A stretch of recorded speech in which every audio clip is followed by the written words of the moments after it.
bonsoir à toutes et à tous. Merci d'être présents ce soir pour la séance du Conseil municipal du 28 juin 2021. Et pour, comme à l'habitude, ouvrir la séance, je procède à l'appel des conseillers municipaux. Madame Florence Lebellec. Monsieur Jacques Franchet. Madame Cécile Potvin. Monsieur Bertrand Garin. Madame Pierrette Minot. Monsieur Patrice Carriole. Madame Aline Baguier. Présent. Monsieur Jean-Philippe Catelot. Présent. Madame Marie-Laure Demout. Présente. Monsieur Philippe Rouget. Présent. Madame Aude Tellier. Présente. Monsieur Jean-Marie Boujon. Madame Valérie Vellner. Présente. Monsieur Pierre Laurent. Présent. Madame Bénédicte Courtine m'a annoncé il y a 10 minutes qu'elle serait absente pour raison contrainte professionnelle maternité et n'a pas eu, en raison de ce problème, eu le temps de signer un pouvoir. Madame Brigitte Tavernier a donné pouvoir à Madame Lalanne, à Bernadette, Monsieur Yannick Le Gouelec. Présent. Madame Bettel a donné pouvoir à Monsieur Bettel, Monsieur Ange Michaud. Présent. Madame Pauline Carriole. Mademoiselle, pardon Pauline. Je te prie de m'excuser. Monsieur René Martinez a donné pouvoir à Aline Baguier. Madame Janine Séjourné. Monsieur Jean-Philippe Serre, absent. Madame Bernadette Lalanne. Julien. Je n'ai pas vu arriver Julien. Absent. Monsieur Jacques Demeur. Monsieur Alain Dalzotto. Merci à tous. Je nomme comme secrétaire de séance pour cette séance Monsieur Pierre Laurent.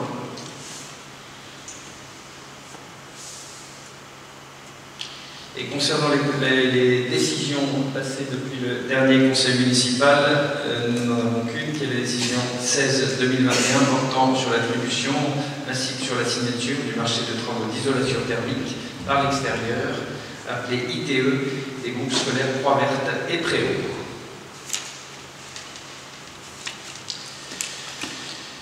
Nous passons à l'ordre du jour, et comme d'habitude, à la délibération numéro 1 qui porte sur le compte-rendu du dernier conseil municipal. Est-ce que sur ce compte-rendu, vous avez des questions? Aucune question. Donc je vous propose que nous passions au vote. Qui vote contre? Qui s'abstient?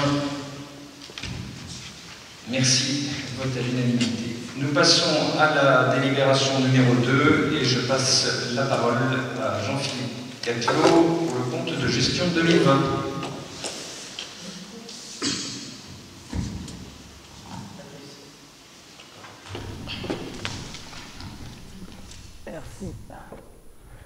Merci. Bonsoir à toutes et à tous. Alors nous allons voir 3 points, compte de gestion 2020, compte administratif et l'affectation de fin d'exercice sur les délibs 2, 3 et 4. Donc concernant le compte de gestion 2020, donc un petit texte pour rappeler, le compte de gestion établi par le comptable municipal retrace les recettes et les dépenses effectivement réalisées au cours de l'exercice.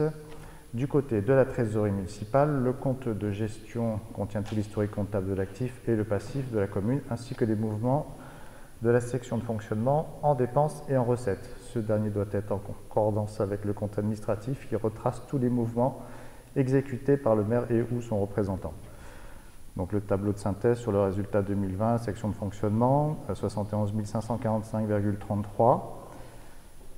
Concernant déficit ou excédent, en l'occurrence l'excédent c'est 723 841,98, le résultat de clôture étant de 795 387,31 pour la section de fonctionnement. Concernant la section d'investissement, le résultat de 2020 est de moins de 2 162 859,24.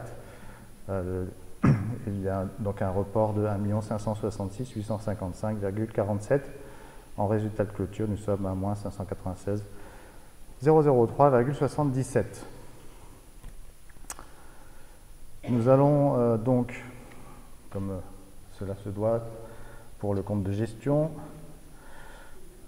faire une suspension de séance et nous devons désigner un président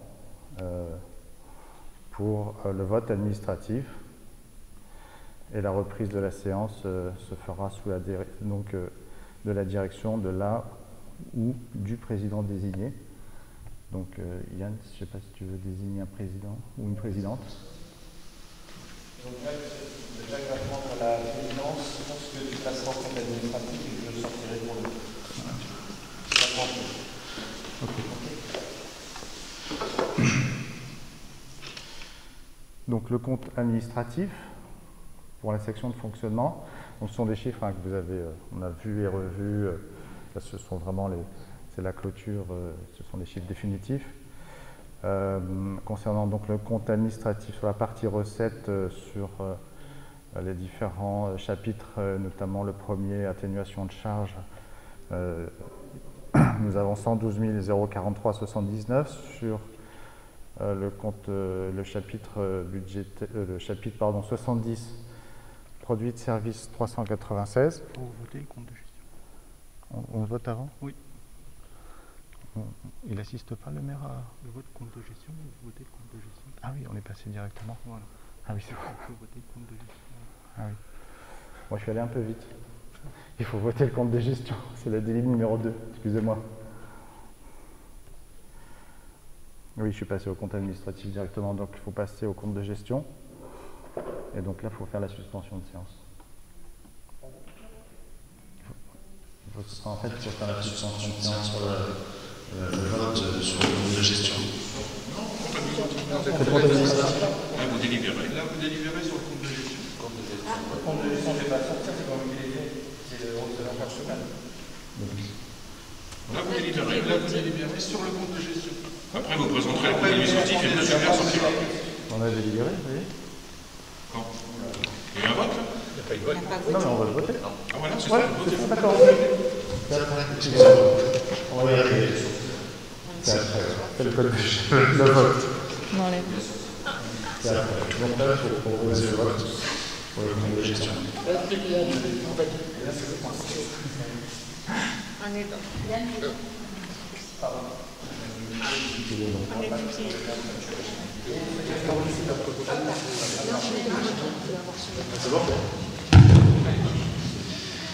Bien, rapidement, donc le compte de gestion vous a été présenté par Jean-Philippe Catelot. Avez-vous sur ce compte de gestion des questions à poser? Le compte de gestion étant la traduction stricto sensu de ce qu'est le compte administratif, mais réalisé par notre receveur principal. Est-ce que vous avez des questions? Bien, s'il n'y a pas de questions sur le compte de gestion, donc je vous propose que nous passions au vote. Qui vote contre? Qui s'abstient? Je vous remercie. Donc vote à l'unanimité pour le compte de gestion. Jean-Philippe, nous passons au compte administratif. Et donc, en préliminaire du compte administratif, le temps qu'il est fini de machin, nous confirmons ce que nous venons de dire auparavant, c'est que comme le maire doit sortir de la salle lorsqu'il y a vote du compte administratif, il faut nommer un président de séance pour cette partie-là qui va gérer le vote. J'ai demandé à Jacques qu'il soit le président de la séance sur le compte administratif. Maintenant, on attend que Jean-Philippe nous poursuive la présentation du compte administratif 2020. Ouais, oui, pardon, excusez-moi. C'est bon, tu peux présenter le compte administratif, on est bien. Voilà, donc là, la mécanique est la suivante. Donc le maire a nommé le président qui va me redonner normalement qui me redonne la parole. Et donc, il fait l'explication du compte administratif. Et ensuite, on fera la suspension de séance pour le vote. Voilà. Alors, le compte administratif. Donc, je disais, sur les différents chapitres, nous avons sur les atténuations de charges 112 043, sur le produit, sur le chapitre 70, il y a 396 839, sur le chapitre 73 impôts et taxes 5 665 795,86, sur le chapitre 74 dotations et participations 746 954, sur le chapitre 75 autres produits de gestion courante 205 191, qui nous fait un total de recettes de gestion courante pour 7 126 824. Les produits exceptionnels, chapitre 77 pour 235 948,96. Le total des recettes réelles de fonctionnement est de 7 362 773,42. Voilà pour le compte administratif, et l'excédent de fonctionnement reporté donc est de 723, comme on l'a vu, voté en 2020, 841,98. Concernant les dépenses, sur le compte administratif 2020, le chapitre 11 sur les charges à caractère général, elles sont de 1 674 786,26. Sur le chapitre 12, de charges de personnel, c'est 3 760 595,25. Les atténuations de produits pour 110 154. Les autres charges de gestion courante, 1 030 356,40. Le total des dépenses de gestion courante donc s'élève à 6 575 893,61. Les charges financières s'élèvent à 14 892,79. Les charges exceptionnelles, 8 046. Les dotations de provision pour 30 000 euros, donc un total de dépenses réelles de fonctionnement pour 6 628.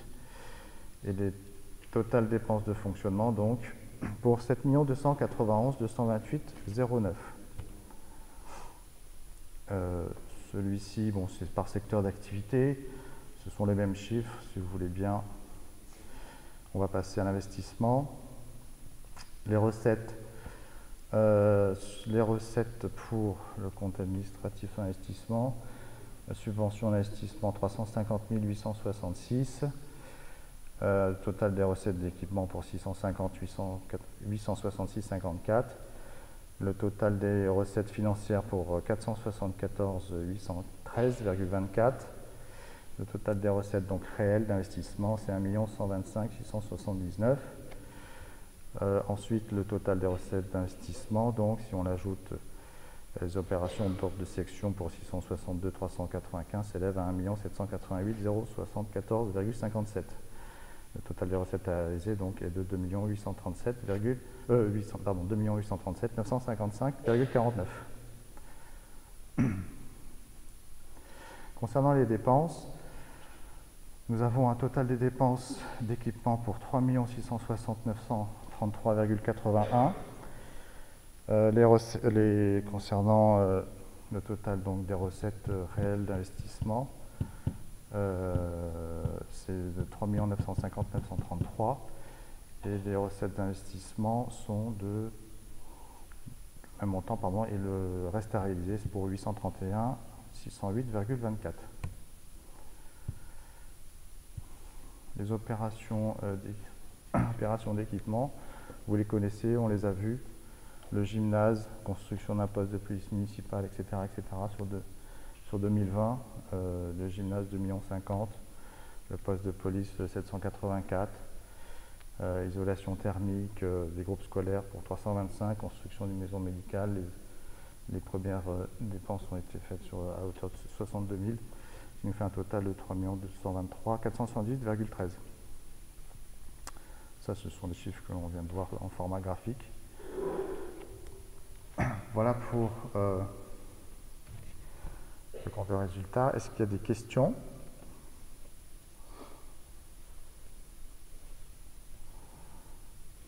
Pas de questions. Donc c'est à ce moment-là donc que le maire, donc comme c'est écrit sur le slide, sort de la salle. Ensuite, nous allons procéder au vote.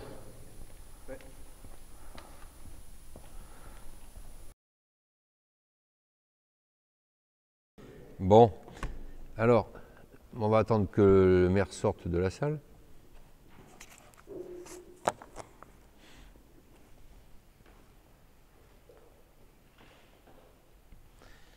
Voilà. Alors nous allons procéder au vote du compte administratif. Qui vote contre? Qui s'abstient? Donc vote à l'unanimité. Sauf le maire qui n'est pas là, évidemment. Voilà. Donc, alors on peut demander au maire de rentrer. Oui, on ne le compte pas. On ne le compte pas. Voilà, donc il y a eu la suspension de séance, le vote a été fait, et donc le maire peut reprendre la direction du conseil municipal.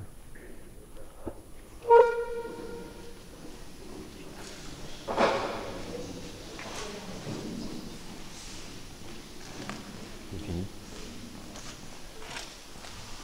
Je reprends après.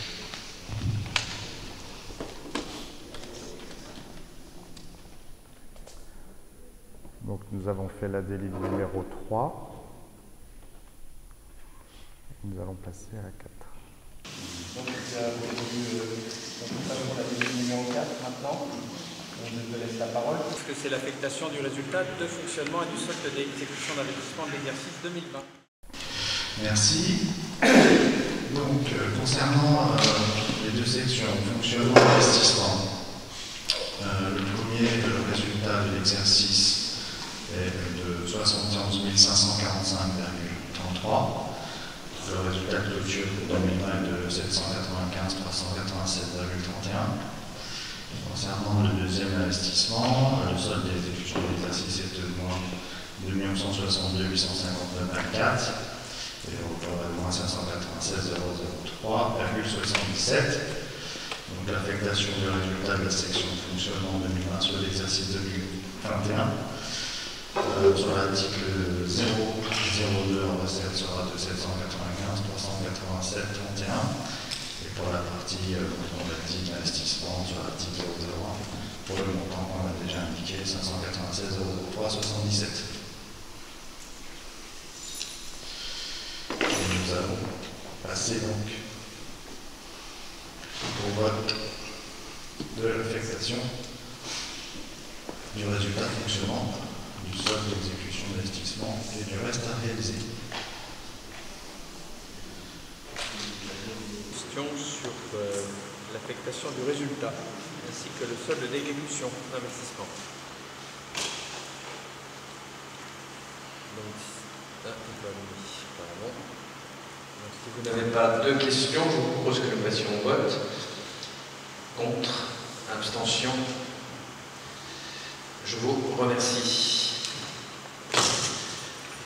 Nous passons à la délibération numéro 5 sur la modification du tableau des effectifs.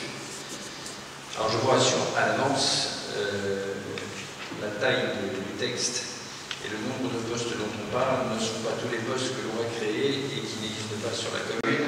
Nous sommes contraints et forcés chaque année de refaire la modification pour des postes qui existent déjà. Comme d'ailleurs ceci vous est indiqué dans la première phrase, il est convenu que nous préparions la rentrée scolaire et culturelle 2021-2022. Et elle va se faire avec des postes et des personnes déjà existantes, mais il faut le refaire parce que la procédure administrative nous contraint de le refaire.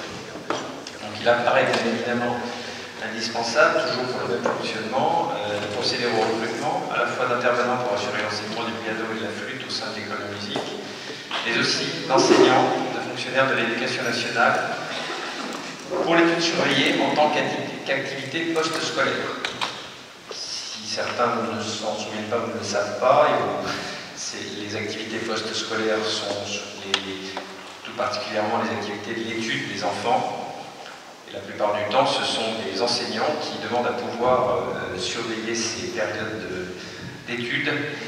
Donc, ils viennent en post-fonction secondaire avec l'autorisation de l'éducation nationale et notre accord donné. C'est pour ça qu'on parle d'études surveillées en tant qu'activité post-scolaire. Et certains enseignants de la commune, chaque année, procèdent à cette activité.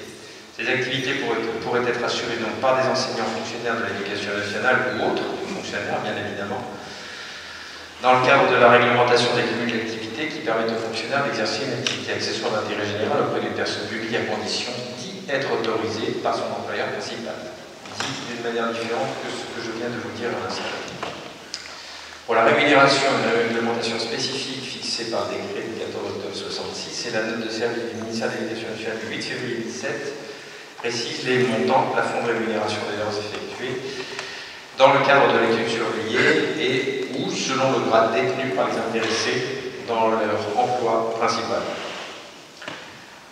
D'autre part, conformément aux dispositions qui régissent le régime spécial de sécurité sociale des fonctionnaires, la rémunération afférente à cette activité accessoire sera soumise aux seules cotisations suivantes, à la fois la CSG, la CRDS, et le cas échéant, la 20% solidarité et RAFP.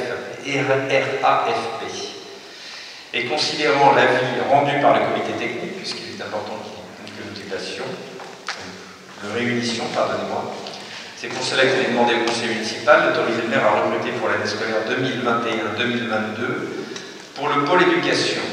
Nous parlons au premier temps de 10 fonctionnaires du ministère de l'Éducation nationale pour assurer les tâches d'études surveillées dans le cadre de l'étude surveillée après l'école, dont on vient de parler auparavant.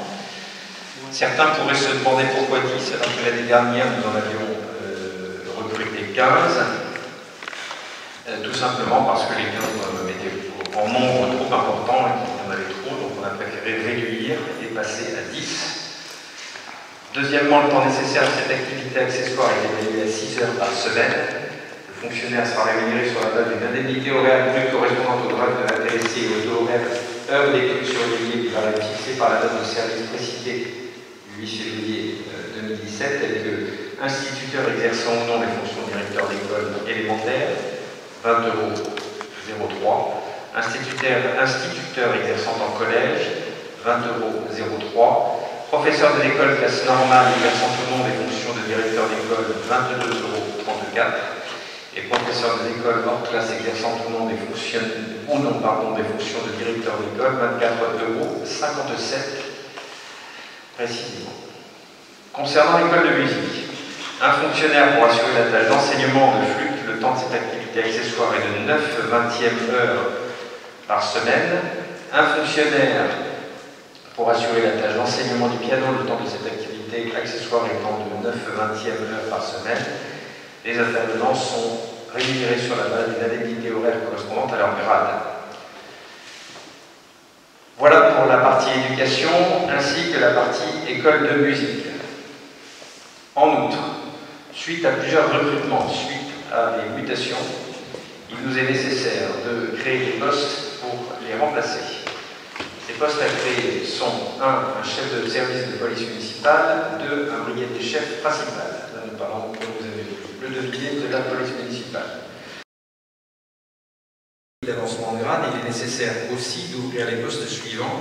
Un rédacteur principal de seconde classe, 2 assistants d'enseignement artistique de première classe, 2 agents spécialisés principaux de première classe des écoles maternelles, 2 postes d'adjoint administratif principal de première classe et 2 postes adjoint administratif principal de seconde classe, 2 postes d'adjoint d'animation principale de première classe, ainsi que de seconde classe pour le même poste, mais là pour un seul, et un poste d'adjoint d'animation. Puis enfin, afin d'améliorer le service au sein de l'accueil du loisir, il est nécessaire d'augmenter le temps de travail d'un adjoint d'animation que l'on passerait de 90% de son temps de travail à un temps complet. Enfin, dans le but de mettre le nouveau contrat de territoire au sein du service enfance-éducation, il est prévu de recruter un ou une chargée de mission sous forme d'un CDD pour remplir ces missions. Il sera recruté en contrat à durée déterminée prévue à l'article cité dans le document qui vous a été remis. La rémunération se fera sur la base du premier grade de catégorie B du nouvel espace statutaire à l'échelon 6. L'agent pourra bénéficier d'une part indemnitaire mensuelle IFSE et annuelle CIA. Ces dernières seront basées sur les montants du groupe 3 des agents de catégorie B de la délibération 75 de l'année 2018. Il bénéficiera aussi des titres de restaurant ainsi que du contrat groupe de prévoyance. Je précise pour plus de clarté que ce poste, ce CDD, concerne des personnes qui viendraient en support de la branche éducation de notre commune, ainsi qu'en support du CIPEJ, puisqu'il est concerné aussi, afin que cette personne suive activement la mise en place de la convention qui vous a été citée précédemment. C'est d'une importance capitale parce que cette convention est l'élément qu'il nous faut préserver, bien traiter et bien suivre afin que nous ne perdions pas les subventions essentielles de la CAF, décidément, la Caisse d'allocation familiale.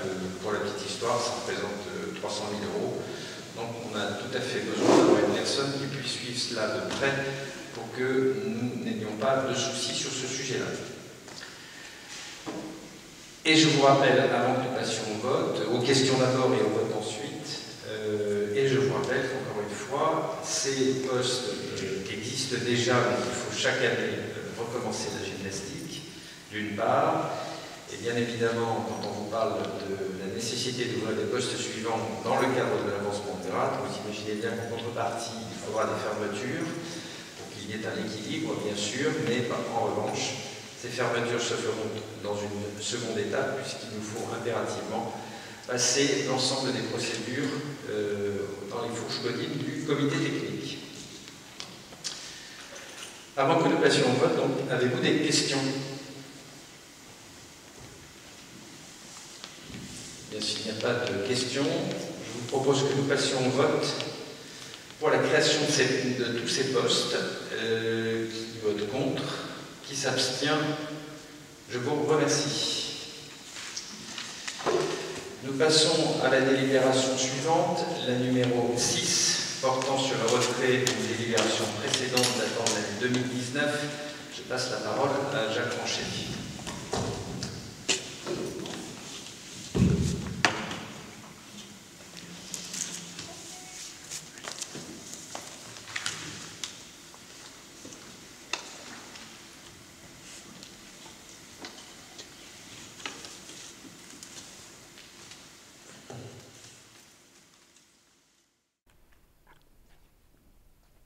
C'est bon? Alors, puisque nous allons entériner un nouveau plan local d'urbanisme, de ce que nous disait Yann, il nous faut tout d'abord annuler la précédente délibération qui a eu lieu le 5 novembre 2019. Alors, objet donc, retrait de la délibération numéro 50-2019. Il est impossible de délibérer deux fois sur un même sujet et sur la même teneur. Par conséquent, il est proposé de procéder dans un premier temps au retrait de la délibération ayant acté le premier arrêt du projet de PLU afin de pouvoir l'arrêter à nouveau aujourd'hui. Voilà, donc on est obligé de voter sur cette délibération. Mehdi, tu as? Avez-vous des questions sur ce retrait? Oui, Jacques. Pour quelle raison vous procédez à cette façon-là? Vous avez encore en 2019, c'est pas? Il a fait, Jacques apporte des précisions, mais il a fait l'objet d'une dévolution, c'était élu, et auquel cas... Voilà, donc tu as été là pendant les différentes présentations, donc il a notablement été transformé à la demande notamment des services du territoire et de l'État, et donc devons annuler la précédente délibération qui a été, maintenant, on va refaire un nouveau PLU aujourd'hui. Voilà. Donc on annule la précédente... Pardon? Oui, voilà, c'est ça, tout à fait. Mais comme ce sont des délibérations qui portent sur un sujet dont la teneur, comme c'est indiqué, est identique, la loi nous interdit de délibérer sur la même manière. Donc il faut annuler la précédente puisqu'elle a fait l'objet d'évolution pour pouvoir délibérer sur la nouvelle définitive, projet définitif. D'autres questions? Non. Je vous propose que nous passions au vote. Contre, abstention. Je vous remercie. Nous passons à la délibération numéro 7, qui correspond à l'acceptation à l'acceptation du périmètre délimité des abords, appelé PDA. Monsieur Jacques Ranchet. Alors, dans cette notice, il s'agit de modifier le périmètre des abords. Je rappelle l'historique de la planification urbaine sur le territoire de la commune. L'église Saint-Vincent-Saint-Germain a été inscrite à l'inventaire des monuments historiques par arrêté préfectoral le 23 octobre 2018, puis classée à ce même titre par arrêté ministériel en date du 6 avril 2021. Et en l'absence de périmètre délimité des apports, dit PDA, elle génère une protection s'appliquant à tout immeuble, bâti ou non bâti, visible du monument historique ou visible en même temps que lui et situé à moins de 500 mètres de celui-ci. Cette protection a le caractère de servitude d'utilité publique affectant l'utilisation des sols dans un but de protection, de conservation et de mise en valeur du patrimoine culturel. Il est à noter que ce périmètre s'étend également sur la commune de Corbeil-Essonnes qui sera consultée à cet effet. Alors, juste une petite chose, c'est que, en fait, au-delà de notre périmètre de la commune, ce sont les moulins de Corbeil qui sont inclus dans ce périmètre, et donc il nous faudra avertir la commune de Corbeil de la création de ce PDA. Donc le PDA a pour objectif de limiter la servitude de protection aux espaces naturels ou bâtis, se trouvant effectivement dans le champ de visibilité du monument, ou de manière exceptionnelle aux espaces présentant un intérêt patrimonial et paysager. Donc sur proposition de l'architecte des bâtiments de France, dit ABF, un PDA a été élaboré. Conformément à l'article R 621-93 du Code du patrimoine et dans la mesure où l'élaboration du plan local d'urbanisme est en phase d'arrêt projet, aujourd'hui, le conseil municipal doit se prononcer sur le projet du PDA. Une fois ce projet accepté et après consultation de la ville de Corbeil, une nouvelle délibération sera prise pour l'adoption définitive du PDA. Cette dernière visera la délibération du conseil municipal de Corbeil-Essonnes, qui devra mentionner son accord de soustraire la partie du périmètre de la BF de notre commune, qui débouche donc sur la sienne. Voilà. Avez-vous sur ce périmètre délimité des abords des questions? Pas de questions? En ce cas, je vous propose que nous passions au vote. Contre? Abstention? Je vous remercie. Nous passons à la délibération numéro 8, portant sur l'arrêt du projet local de règlement local de publicité, le RLP, Jacques Franchy. Alors, arrêt du projet de règlement local de publicité, dit RLP. Aujourd'hui, la ville de Saint-Germain-les-Corbeilles n'est pas dotée d'un règlement local de publicité. En l'absence de RLP, c'est le règlement national de publicité, le RNU, qui s'applique, ce qui ne nous permet pas de pouvoir spécifier les publicités par rapport aux différentes zones de la ville. Pour ce faire, un plan de zonage de publicité a été élaboré par le bureau d'études CDHU. Ce dernier a divisé la commune en 3 zones, voire 4, dont le centre-ville qui abrite les anciennes publicitaires fixées au sol, les 2 centres commerciaux dont chacun jouit des mesures qui lui sont spécifiques, un périmètre de 100 mètres autour de l'église où la publicité est très restreinte, le reste de la commune, en partie grise sur la feuille donc, où la publicité est exclusivement interdite, sauf exception sur autorisation de Monsieur le maire.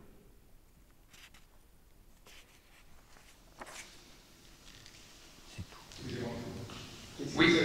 Publicité. Pardon? Publicité. Oui. Ça enveloppe quoi comme terme? Ce sont les enseignes, ce sont les... Ça enveloppe tout. À partir du moment où c'est inscrit dans le périmètre, il faut une autorisation. Et c'est restrictif dans le cadre du PLU.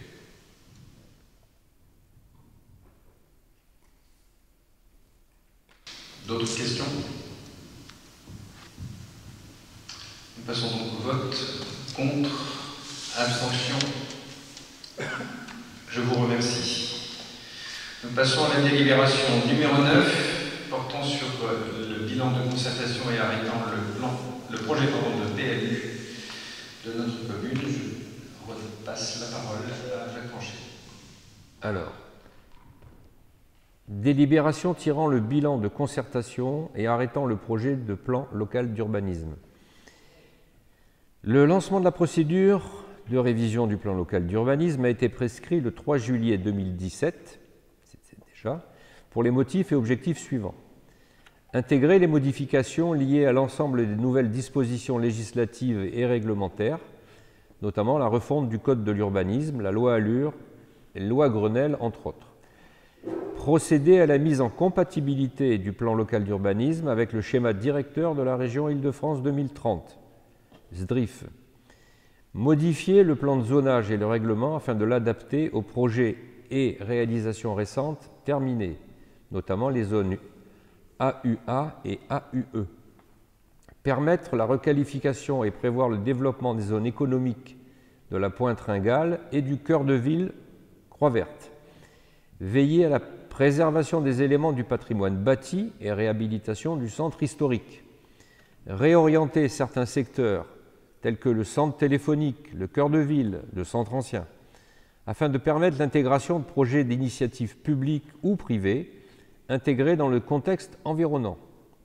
Enfin, intégrer le respect des objectifs en termes de production de logements sociaux de la loi SRU et de l'article 10 de la loi du 18 janvier 2013. Cette procédure de révision a été réalisée en 3 phases successives. Une première phase consistant à établir le diagnostic de la commune. Une seconde phase sur le projet d'aménagement et de développement durable. Enfin, une dernière phase qui concerne le règlement du plan local d'urbanisme et le plan de zonage. Rappel sur la réception du porté à connaissance de l'État, réceptionné en date du 16 juillet 2018, intégrant l'ensemble des dispositions que l'État souhaite voir intégrées dans le PLU. Ces 3 phases ont été réalisées en concertation avec le public, en application des moyens mis en œuvre qui ont été fixés dans la délibération 50-2017 du 3 juillet 2017, lors du lancement du PLU. Elles étaient les suivantes.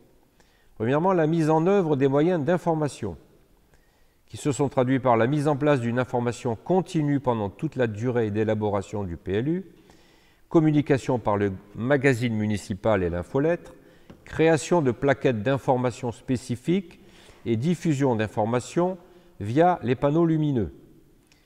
Création d'une page dédiée sur le site internet de la commune. Mise à disposition du porté à connaissance, consultable en ligne et à l'accueil de la mairie. Exposition en mairie ou à l'espace culturel et associatif Victor Hugo. Deuxièmement, expression du public et participation au débat public. Prise en compte des remarques et propositions adressées par voie postale et électronique. Mise en place d'un registre d'observation et de suggestions à l'accueil de la mairie.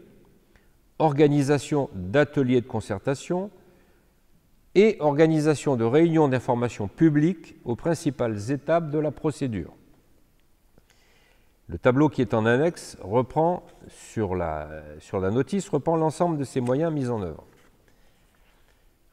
Rappel sur la nécessité d'un second arrêt. Le PLU a déjà fait l'objet d'un premier arrêt en date du 5 novembre 2019. L'État, par le truchement de la DDT, a formulé des remarques suite à la consultation des PPA. Les PPA, ce sont les projets partenariaux d'aménagement. Les points relevés sont entre autres la non prise en compte des OAP. Les OAP, ce sont les orientations d'aménagement programmées.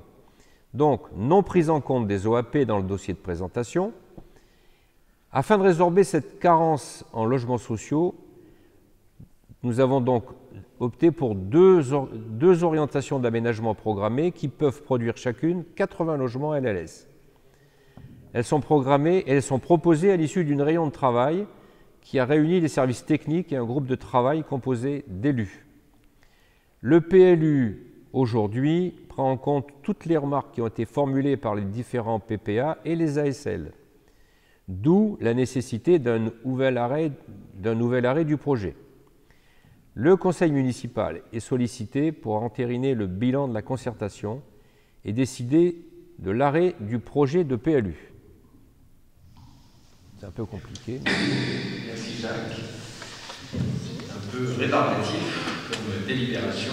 Pour autant, cette délibération entraîne-t-elle chez vous quelques interrogations, des questions? Oui, alors.